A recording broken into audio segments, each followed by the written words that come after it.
Ceerno Adama Diag capitaine mo ASC Médine Niangoul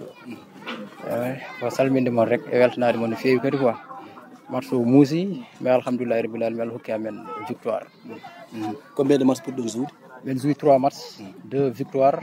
et défaite goto. Défaite goto quoi. Match prochain contre Yakar le 8 inchallah. Match est un match difficile. Si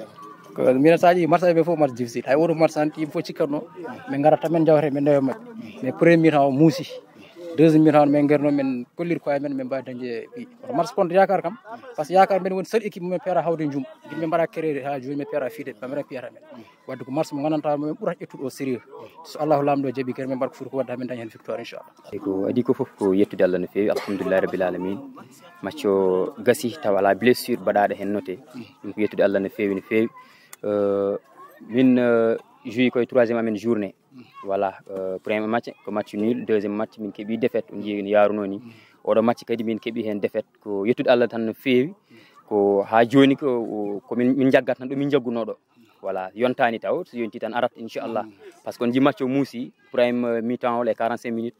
muusi ni fewi kono min Allah newni min jaggi en no fewi deuxième mi-temps bin wonno kadi ni kewni wiru tan équipe tokos sukabe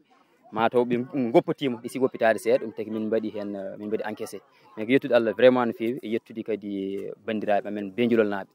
vraiment kambe ni e ko dum don kadi ko liggita tan ha joni di wonno football kam ko non tan saha fof kadi ma hawre woni épique nin hen équipe mawdo ni walla équipe tokos on wodani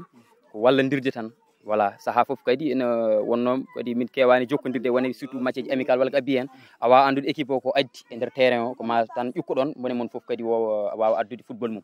voilà ko dum don tan kadi ko beydude golle tan min beyde darande tan inchallah il nous reste 2 matchs à venir kadi mamin match prochain contre Sintian min